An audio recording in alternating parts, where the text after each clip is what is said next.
할렐루야. 오늘도 하나님의 크신 은혜와 축복이 함께 하시길 주님의 이름으로 축원합니다. 이 욥기 37장은 이제 엘리야의 결론입니다. 엘리야의 마지막 말을 이 37장에서 이제 마무리를 짓고 있습니다. 그리고 이제 38장에서부터는 하나님의 현현을 통하여 하나님께서 말씀하고 있는 것이죠. 이유는 마치 세례 요한처럼 하나님의 말씀을 받을 준비를 하는 그와 같은 사명을 이 엘리야가 하고 있다고 말하는 분들도 계십니다. 어쨌든 간에 이 엘리야는 성령에 감동되어서 하나님의 말씀을 증거하는데, 그 말씀은 뭐냐? 하나님의 말씀하고 계신다. 전능하시고 천지를 창조하시고 모든 것을 주관하시는 하나님의 말씀하시는데 그 말씀을 들으라는 겁니다. 고난을 우리에게 하나님께서 주시는 이유 가운데 하나는 내 자신을 알고 하나님의 말씀을 듣고 깨닫고 순종하고 돌이키는 것, 그것이 하나님이 우리에게 주시는 그 고난의 목적 가운데 하나라고 이 엘리야가 얘기하는 것처럼, 오늘 중요한 것은 우리가 우리 자신들의 모습을 깨닫고 하나님의 음성을 들을 수 있어야 돼요. 하나님은 지금도 말씀하시고 있는데, 그런데 우리가 하나님의 말씀을 잘 듣지 않고 있다는 사실입니다. 오늘 우리가 이 엘리야의 결론에서 하나님이 우리에게 말씀하시니 들으라, 그것을 이야기하고 있습니다. 2절 말씀, 하나님의 음성 곧 그의 입에서 나오는 소리를 똑똑히 들으라. 이 똑똑히 들으라는 것은 다른 번역에 보면 들으라 들으라 이렇게 반복해서 나오고 있는데, 이 똑똑히 들으라는 것은 거듭해서 듣고 반복해서 듣고 그리고 완전히 깨달을 때까지 들으라는 것입니다. 오늘 우리는 하나님의 말씀을 한번 듣고 그냥 지나가 버릴 때가 있어요. 그러나 하나님의 말씀은 반복해서 듣고 또 반복해서 들을 뿐만 아니라 그 말씀을 우리의 마음속에 새겨야 됩니다. 그 말씀을 우리의 마음속에 새기고 묵상하고, 그리고 그 말씀이 우리의 삶 가운데 우리가 깨달아서 그 말씀을 순종할 때 그것이 하나님의 살아서 역사하는 그런 힘이 되는 것이지, 하나님의 말씀을 그냥 한번 듣고 스쳐버리는 그와 같은 경우가 되어서는 안 된다고 이야기하고 있습니다. 5절에 보면 하나님은 놀라운 음성을 내시며 우리가 헤아릴 수 없는 큰 일을 행하시느니라. 하나님께서 말씀하시면서 큰 일을 행하시는데 우리가 그것을 깨닫지 못하는 거죠. 왜 하나님이 행하시는 큰 일을 우리가 깨닫지 못하고 행하지 못하느냐? 하나님의 말씀을 듣고 우리가 그것을 새기지 못하기 때문에 그렇다는 것입니다. 오늘 우리는 주일날 선포되는 말씀들, 또 새벽마다 또 선포되는 말씀들 한번 듣고 그리고 잊어버려서는 안 되겠죠. 오늘 하나님께서 주신 말씀이 무엇인가 우리가 기억을 하고 그것을 되새기고, 또한 그 말씀들을 우리의 삶 가운데 어떻게 적용할 것인가 생각해 볼 그런 것이 참 중요하죠. 우리 예수님께서도 비유로 말씀하실 때 씨 뿌린 비유를 말씀하지 않습니까? 땅 위에 뿌린 씨는 새들이 와서 그것을 쪼아먹는다고 하지 않아요. 새들이 와서 쪼아먹는다는 것은 뭐냐? 그 새라는 것은 마귀죠. 이 어둠의 세력이 와서 하나님께서 뿌린 씨, 그 말씀을 쪼아먹는다는 거죠. 오늘 우리가 하나님의 말씀을 듣고 말씀이 뿌리를 내려야 되는데 뿌리를 내리지 않도록 하는 것은 그 땅이 굳어져 있기 때문에 그런 거죠. 우리가 하나님의 말씀을 들을 때 우리의 마음의 밭을 갈아야 되죠. 우리의 마음의 밭이 완악하고 만질만질하고, 그래서 그 말씀이 우리의 마음속에 들어가지 않는 거예요. 하나님의 말씀이 우리의 마음속에 들어가기 위해서는 우리는 어떻게 하느냐? 하나님의 말씀을 붙잡고 그것을 귀하게 여기고, 내가 부족한 사람이구나, 하나님 앞에 하나님 말씀대로 살지 않은 사람이었구나, 그것을 깨닫고 그 말씀을 깊이 붙잡고 마음속에 묵상하는 그 자세가 마음밭을 간 자의 마음의 자세라고 생각하는 것입니다. 오늘 여러분, 우리가 주님 안에서 하나님은 지금도 말씀하시는데 그 말씀을 반복하여서 우리가 들을 수 있는 귀한 은혜가 함께 하시길 주님의 이름으로 축원합니다. 하나님은 어떤 분이십니까? 천지를 주관하시고 역사하시는 분이시다 하는 사실을 엘리야는 계속해서 이야기하죠.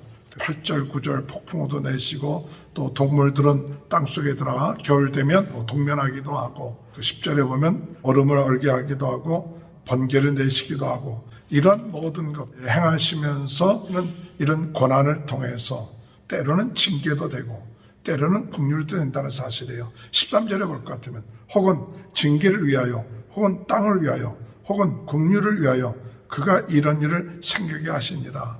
이런 자연적인 여러 가지 법칙들을 통해서도 하나님 말씀하신다는 거죠. 노아의 홍수 때 그 홍수로 인하여 하나님의 말씀하신 것은 죄악이 관영하기 때문에 하나님께서 그것을 심판하시고 멸하셨다. 그와 같은 것 또는 땅이 갈라진다든지 이런 모든 것들이 때로는 하나님이 말씀하시는 거죠. 이런 자연적인 것들을 통해서도 하나님 말씀하시는데 어떤 때는 그것이 징계가 되기도 하고 어떤 때는 그것이 긍휼이 되기도 하신다는 사실입니다. 즉 하나님은 고난이나 또는 여러 가지 자연 법칙을 통하여 하나님 말씀하고 계시는데 오늘 우리는 겸손하게 하나님 말씀을 듣고 깨닫고 또한 순종하며 나아갈 때 하나님의 놀라운 은혜가 임하게 된다는 사실을 우리가 깨달아야 될 줄 믿습니다. 14절에 볼 것 같으면 욥이여 이것을 듣고 가만히 서서 하나님의 오묘한 일을 깨달으라. 오늘 하나님이 행하시는 그 같은 일들을 깨닫는 것 참 중요합니다. 말씀만을 듣는 것이 아니라 그 말씀을 듣고 깨닫고 그 깨달은 말씀을 우리가 어떻게 해야 되느냐? 순종할 때 그때 회복하는 역사가 일어나는 것이죠. 우리가 고난을 받는 이유가 무엇인가? 하나님이 깨닫게 해주십니다. 하나님이 우리로 하여금 고난을 받게끔 하시고 하는 이유가 내 자신을 깨닫게 되고 그리고 하나님의 뜻을 깨닫게 되었을 때 그랬을 때 돌이켜서 회개하고 또한 하나님의 뜻대로 생활의 나감을 통해서 삶이 회복되는 귀한 역사가 일어나게 된다는 사실을 말씀하고 있습니다. 하나님의 말씀을 잘 듣고 순종함으로 하나님의 큰 은혜가 있게 되길 바랍니다. 19절에 보면 우리가 그에게 할 말을 그대는 우리에게 가르치라. 우리는 아두나여 아뢰지 못하겠느라. 내가 말하고 싶은 것을 어찌 그에게 구할 수 있으라. 삼켜지기를 바랄 자가 어디 있으라. 그런즉 바람이 불어 하늘이 말끔하게 되었을 때 그 밝은 빛을 아무도 볼 수 없느니라. 오늘 우리가 하늘을 바라보면서 별이 있죠. 또 달이 있고 이런데 밤이 되면 그 별이 보여야 되는데 도심 같은 데 이런 데 가서 보면 잘 안 보입니다. 또 이제는 사막이나 또는 이런 광야 같은 데 가면 별들이 참 많이 있는 것을 볼 수가 있습니다. 그 별들이 보이지 않고 때로는 해와 달이 보이지 않는 이유가 무엇일까요? 그것은 구름이 가리기 때문에 그런 거죠. 구름이 가리고 있고 오염이 되어 있기 때문에 공기가 오염이 되어 있기 때문에 그 수많은 별들이 있지만은 때로는 보이지 않을 때가 있습니다. 즉 하나님이 우리에게 말씀하고 있고 또 하나님이 살아계시고 역사하는데도 오늘 우리가 하나님의 말씀을 우리가 듣지 못하는 것은 내 마음속에 있는 구름이 있기 때문에 그런 거죠. 내 마음속에 교만함, 내 마음속에 내 생각 이런 것들로 가득 차 있으면 하나님의 말씀을 들을 수 없다는 겁니다. 오늘 내가 고난을 받는데 왜 나는 이런 고난을 받는다 하면서 자기의 그 고난받는 것만 그게 가득 차 있어요. 그것이 가득 차 있으면 하나님이 나에게 주시는 그 음성을 듣지 못하는 거죠.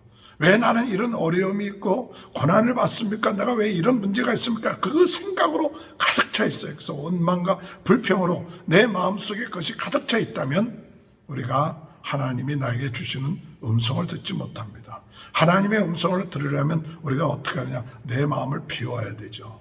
내 마음을 내려놔야 돼요.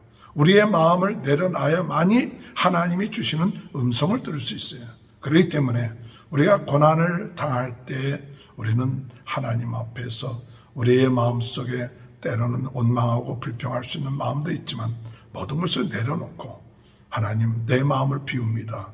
하나님께서 원하시는 대로 역사하시고 인도하시옵소서. 이와 같은 마음을 가지고 내 마음속에 있는 불만, 원망, 내 생각의 뜻, 이와 같은 것을 내려놓고 구름을 제쳐놓으면, 그러면 하나님의 말씀이 들리기 시작하고 하나님의 뜻이 보이기 시작한다는 사실이에요.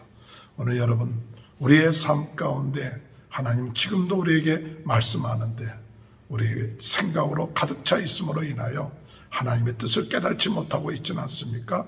하나님의 뜻을 오늘도 깨닫고 나갈 수 있도록 인도해 달라고 기도하십시오. 마지막 절 24절을 보면, 그러므로 사람들은 그를 경외하고 그는 스스로 지혜롭다는 모든 자를 무시하느니라. 하나님을 경외하고 스스로 지혜롭다, 자기 생각에 가득 차 있는 자를 하나님께서 무시하죠. 오늘 우리는 우리의 생각을 내려놓고 오늘 내 마음을 비워놓고 하나님 말씀하시옵소서. 내가 주의 말씀에 순종하겠나이다. 하나님 깨닫게 하시옵소서. 이럴 때 성령께서 우리를 깨닫게 하시고 역사해 주시는 그 놀라운 은혜가 오늘도 함께 하시길 주님의 이름으로 축원합니다. 주님은 이 세상에 오셨습니다. 우리가 고난을 당해야 하는데 주님이 고난 당하기 위해서 이 세상에 오신 이 성탄주일, 우리가 주님 앞에 더욱더 감사하며 나를 대신해서 고난 받으신 예수 그리스도를, 낮은 곳에 오신 우리 하나님, 그분을 찬양하며 영광 돌리며 더욱 우리 주님께서 우리를 대신해서 당하신 그 고난에 감사하며 하나님께 영광 드리는 성탄주일이 되고 성탄절이 되는 귀한 축복이 함께 하시길 주님의 이름으로 축원합니다. 하나님 아버지, 감사합니다. 하나님의 말씀하시는데 저희들이 깨닫고 또한 순종할 수 있도록 은혜 주시고, 저희들의 마음에 말씀을 들었는데도 우리 마음이 교만하고 내 생각으로 가득 차 있어서 말씀을 듣지 못하는 그와 같은 어리석음을 범하지 않게 주님 도와주시고, 마음을 내려놓고 우리의 생각을 내려놓고 하나님의 말씀에 듣고 순종하며 나갈 수 있는 인생이 되게 도와주옵소서. 코로나로 인하여 어려움을 당하고 있는 모든 분들 낫게 하시고, 오늘도 하나님의 크신 은혜, 축복이 우리 모든 성도님들의 가정과 자녀들과 삶 가운데 함께 하시고, 아버지, 병으로 인하여 고통당하고 있는 분들 병 낫게 하시고 오늘도 강건케 하여 주옵소서. 지금은 우리 주 예수 그리스도의 은혜와 하나님 아버지의 극전하신 사랑하심과 성령의 감동, 감화, 내주 교통하신 역사가 하나님의 음성을 듣고 순종하며 나가는 귀한 축복이 지금부터 영원토록 함께하여 주시옵기를 간절히 축원하옵나이다. 아멘.